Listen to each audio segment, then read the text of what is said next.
YouTube চ্যানেলে brightness কোচিংয়ের পক্ষ থেকে সমস্ত সাথে স্বাগত জানাচ্ছি। আশা করি তোমরা সকলে ভালো আছো। আজকে ভিডিওতে টপিক নিয়ে আলোচনা করব, যারা ক্যালকাটা ইউনিভার্সিটি আন্ডারে ভর্তি হয়েছো গ্র্যাজুয়েশন কোর্সে, বিএ, বিএসসি, বিকম অনার্স এবং পাস কোর্সে, এবং যারা ফার্স্ট ইয়ারে পড়াশোনা করছো, ফার্স্ট ইয়ারের সেকেন্ড সেমিস্টারের প্রত্যেকের এইসি ইংলিশ 2 অর্থাৎ কম্পালসারি ইংলিশ যে সাবজেক্টটা আছে, ওই সাবজেক্টে রবীন্দ্রনাথ ঠাকুরের লেখা রামমোহন রায় এই গল্পের বিষয়ের সারসংক্ষেপ আমি এই ভিডিওতে আলোচনা করছি। রবীন্দ্রনাথ ঠাকুরের লেখা রামমোহন রায় এই গল্পটির বিষয়ের সারসংক্ষেপ আমি ভিডিওতে আলোচনা করছি। তোমরা ভিডিওতে অবশ্যই শুরু থেকে শেষ পর্যন্ত দেখবে, আশা করি ভালো লাগবে। এছাড়া আমার চ্যানেলে যারা সাবস্ক্রাইব করে সাবস্ক্রাইব করে রাখবে। আমি পরবর্তী নতুন কোনো ভিডিও নিয়ে হাজির হব। আমি এই ভিডিওতে রবীন্দ্রনাথ ঠাকুরের লেখা রামমোহন রায় বিষয়ের সারসংক্ষেপ আলোচনা করছি। তোমরা অবশ্যই জানো রাজা রামমোহন রায় কে ছিলেন, অর্থাৎ ভারতবর্ষ যখন পরাধীন ছিল, যখন ইংরেজদের অধীনে ছিল, তখন রাজা রামমোহন রায় হিসেবে অন্যতম একজন দেশপ্রেমিক ভারতবর্ষে জন্ম নিয়েছিলেন, এবং তিনি হলেন কি রাজা রামমোহন রায়। তো এই রাজা রামমোহন রায় ভারতবর্ষ থেকে ইংরেজদের তাড়ানোর জন্য অন্যতম একটা ভূমিকা পালন করেছিলেন। ভারতবর্ষে যে সমস্ত স্বাধীনতা সংগ্রামীরা ছিলেন, ভিন্ন ভিন্ন পরিকল্পনা করেছিলেন, অর্থাৎ ভারত সবারই লক্ষ্য ছিল, উদ্দেশ্য ছিল একটাই, ভারতবর্ষ থেকে ইংরেজ তাড়াতে হবে। এবং কি ভিন্ন ভিন্ন দেশপ্রেমিকরা ভিন্ন ভিন্ন ভিন্ন কলা কৌশলের মধ্য দিয়ে বা ভিন্ন ভিন্ন চিন্তাভাবনার মধ্য দিয়ে বা তাদের কৌশলের মধ্য দিয়ে ভারতবর্ষ থেকে ইংরেজদেরকে তাড়ানোর চেষ্টা করেছিল। এবং অন্যতম একটা ভূমিকা পালন করেছিলেন রাজা রামমোহন রায়। রাজা রামমোহন রায় কেমন ভূমিকা পালন করেছিলেন, এবং ভারতবর্ষ যখন পরাধীন ছিল সেই সময় সমাজ সংস্কারক বা সমাজের উন্নত জায়গায় নিয়ে যেতে বা সমাজ থেকে ভিন্ন ভিন্ন কুসংস্কার এবং জাত প্রথা, ভিন্ন ভিন্ন যে সমস্ত ধর্মের ভেদাভেদ, এই সমস্তগুলো সরাতে হবে। সরানোর জন্য এইগুলো সরালে পরে কিভাবে, তাহলে পরে কি ইংরেজদেরকে ভারতবর্ষ থেকে বিতাড়িত করা যাবে। তাই কি এই সমস্ত ভারতবর্ষের হিন্দু এবং মুসলিমদের মধ্যে যে ফাটল সৃষ্টি করেছিল ইংরেজরা, তাদেরকে একত্রিত করার জন্য জাতপাত প্রথা এবং কি যে হিন্দুদের বর্ণ হিন্দু, অর্থাৎ কি যারা দেখতে কালো সেই রকমই হিন্দু ভাগ ছিল একটা, যারা দেখতে ফর্সা সেই হিন্দু ছিল। তো এদের মধ্যে বিভাগ, তাহলে কি ভারতবর্ষে ভিন্ন ভিন্ন ধর্মের মানুষদের মধ্যে জাতপাতের মধ্যে কি জাতের মধ্যে এবং বর্ণের মধ্যে কি বৈষম্য যে ঘটনা হয়েছিল, কারা ঘটিয়েছিল, ভূমিকা পালন করেছিল ইংরেজরা। তো এদেরকে একত্রিত করার জন্য, সমস্ত ধর্মের মানুষরা যাতে একত্রিত হয়, সমস্ত জাতির মানুষ যাতে একত্রিত হয়ে ইংরেজদেরকে দেশ থেকে তাড়ানোর জন্য তিনি ভিন্ন ভিন্ন চিন্তা ভাবনা গ্রহণ করেছিলেন, অর্থাৎ ভারতীয়দের জন্য, বাংলা তথা ভারতবাসীদের জন্য কল্পনা করেছিলেন। তিনি কি কি ভূমিকা গ্রহণ করেছিলেন সেটা নিয়ে রবীন্দ্রনাথ ঠাকুর তার রাজা রামমোহন রায় এই গল্পে তুলে ধরেছেন। তো রবীন্দ্রনাথ ঠাকুর যে রাজা রামমোহন রায় এই গল্পটি যে লিখেছে, রামমোহন রায়ের জন্ম, হি ওয়াজ বর্ন 1772, 1772 সালে জন্মগ্রহণ করেছিলেন, এবং মারা গেছেন কত সালে, 1833, 1833 সালে উনি মারা গেছিলেন। এবং মারা যাওয়ার পরে কি বলছে, 1933 ইন মার্চ, 1933 সালে মার্চ মাসে দ্য বিশ্বভারতী নিউজ পত্রিকাতে কিন্তু বিশ্বকবি রবীন্দ্রনাথ ঠাকুর রাজা রামমোহন রায়ের কি বলছে, সেন্টিনারি অফ ডেথ অফ রাজা রামমোহন রায় কি মৃত্যু শতবার্ষিকীতে তিনি এই বক্তব্য রেখেছিলেন। অর্থাৎ রাজা রামমোহন রায়ের সম্বন্ধে তিনি যে বক্তব্য দিয়েছিলেন সেটা কিন্তু এই তোমাদের সিলেবাসে অন্তর্ভুক্ত করা হয়েছে। তিনি রাজা রামমোহন রায়ের সম্বন্ধে রবীন্দ্রনাথ ঠাকুর কী কী বক্তব্য রেখেছিলেন বা কী কী বলেছিলেন, তিনি সমাজে কী করেছিলেন, তার ভূমিকা কতখানি ছিল, সেটা নিয়েই এই বিষয়টা। অর্থাৎ কি, যেহেতু 1833 সালে উনি মারা গেছিলেন এবং 1933 সালে বিশ্বভারতী নিউজ পত্রিকাতে প্রকাশ পেয়েছিল, তাহলে কি মাইনাস করলে 1933 থেকে কি 1833 মাইনাস করলে তাহলে কত হচ্ছে 100, 100 বছর। তাহলে 100 বছরকে এই জন্য বলছে কি সেন্টিনারি ডেথ, অর্থাৎ কি মৃত্যু শতবার্ষিকী। মৃত্যু শতবার্ষিকী উপলক্ষে তিনি কি বিশ্বভারতী পত্রিকাতে রবীন্দ্রনাথ ঠাকুর রাজা রামমোহন রায়ের সম্বন্ধে যে বক্তব্যগুলো তুলে ধরেছেন সেটাই তোমাদের সিলেবাসের পাঠ্যপুস্তকে দেওয়া হয়েছে।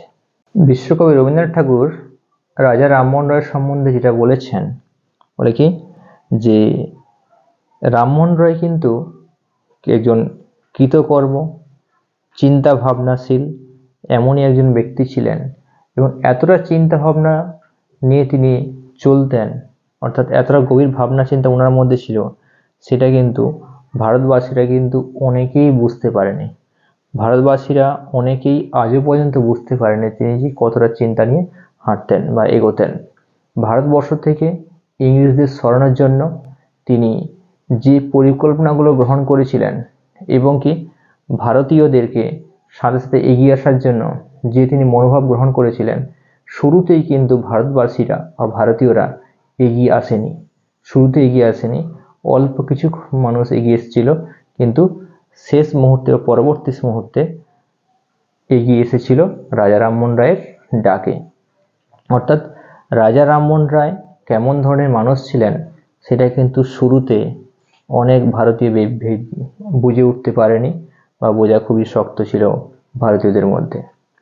তিনি অর্থাৎ রবীন্দ্রনাথ ঠাকুর রাজা রামমোহন রায়ের সম্বন্ধে বা রাজা রামমোহন রায়ের বিষয়টা নিয়ে ভূয়সী প্রশংসা করেছেন। ভূয়সী প্রশংসা করেছেন রাজা রামমোহন রায়ের সম্বন্ধে রবীন্দ্রনাথ ঠাকুর। তিনি যে ভারতবর্ষে যে ভিন্ন ভিন্ন সমাজ সংস্কারমূলক, অর্থাৎ সমাজ সংস্কারমূলক ভারতবর্ষের ভিন্ন জাতিকে এগিয়ে নিয়ে যাওয়া বা জাতিদের মধ্যে ভিন্ন জাতির মধ্যে ভেদাভেদ যাতে না ঘটে কোনোভাবে, বা জাতপাত ভেদাভেদ দূর করে সবাইকে এগিয়ে এসে আন্দোলন করাটাই ছিল ওনার অর্থাৎ রাজা রামমোহন রায়ের মূল লক্ষ্য। এখানে বলা যেতে পারে রাজা রামমোহন রায়ের ক্ষেত্রে যে অনেক হিন্দুরা ছিল, অনেক হিন্দুরা যারা হচ্ছে সুশিক্ষিত হিন্দুরা, ওই হিন্দুরাই কিন্তু বিশেষ করে রাজা রামমোহন রায়ের চিন্তাভাবনা বিচার বিশ্লেষণকে সম্পূর্ণভাবে নিন্দা করেছিলেন এবং খুবই সমালোচনা করেছিলেন এবং রাজা রামমোহন রায়ের চিন্তাভাবনাকে সম্পূর্ণভাবে সাপোর্ট করেনি।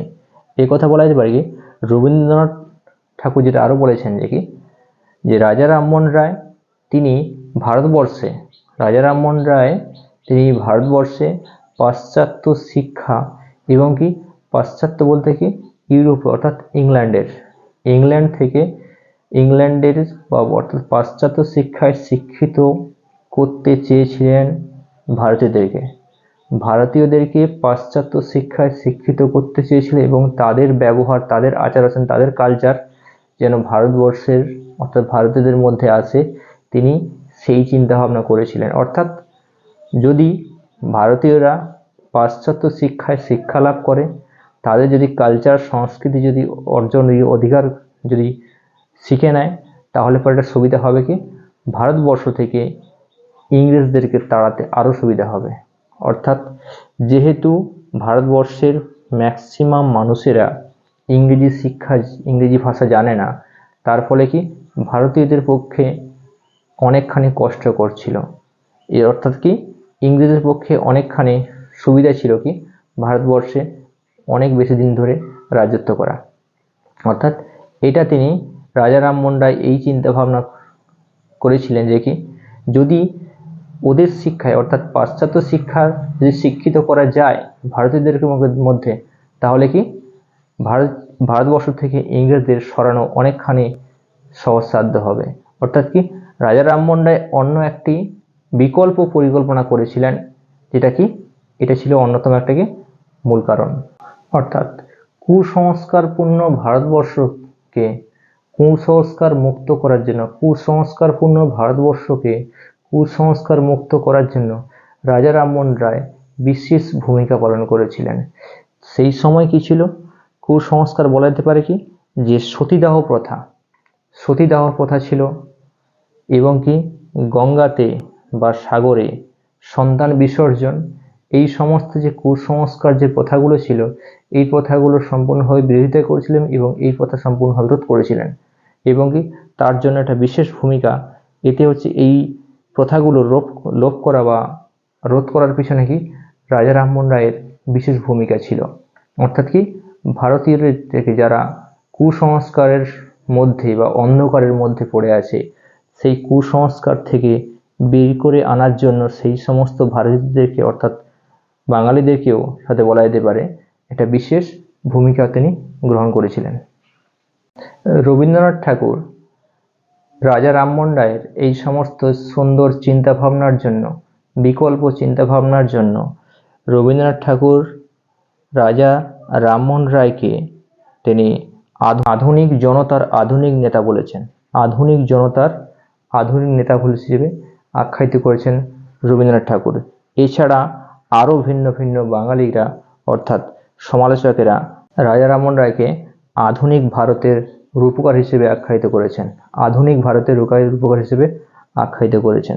অর্থাৎ বলে দিতে পারে কি রাজা রামমোহন রায় ভারতবর্ষ থেকে ইংরেজদেরকে তাড়ানোর জন্য যে সমস্ত বিকল্প চিন্তাভাবনাগুলো নিয়েছিলেন এবং ভারতবর্ষকে কুসংস্কার মুক্ত করার জন্য, অর্থাৎ ভারতবর্ষে যারা কি কুসংস্কারের মধ্যে অন্ধকারের মধ্যে আছে, সেই অন্ধকার থেকে বের করে আনার জন্য, অর্থাৎ কি কুসংস্কার মুক্ত করার জন্য তিনি যে বিশেষ বিশেষ ভূমিকাগুলো গ্রহণ করেছিলেন, সেটা রবীন্দ্রনাথ ঠাকুর তার বক্তব্যের মধ্যে দিয়ে তুলে ধরেছে এবং সেটাই তোমাদের পাঠ্যপুস্তকে আছে এবং এই গল্পটার নামকরণ করা হয়েছে রাজা রামমোহন রায়।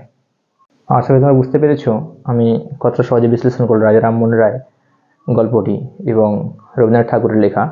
তো ভিডিও যদি অবশ্যই ভালো লাগে থাকে অবশ্যই লাইক করবে, সাবস্ক্রাইব করবে, কমেন্টও করবে, বন্ধুদের লিঙ্কগুলো শেয়ার করবে। আমি পরবর্তীতে রাজা রামমোহন রায় অর্থাৎ রবীন্দ্রনাথ ঠাকুরের লেখা রাজা রামমোহন রায় এই গল্পটির সম্ভাব্য যে এমসিকিউ টাইপের কোশ্চেন যেগুলো তোমাদের পরীক্ষাতে আসতে পারে আমি অবশ্যই আলোচনা করব। তোমরা নিশ্চয়ই জানো তোমাদের এমসিকিউ টাইপের কোশ্চেন পরীক্ষাতে পড়বে, তো তার জন্য অবশ্যই সাবস্ক্রাইব করে রাখবে।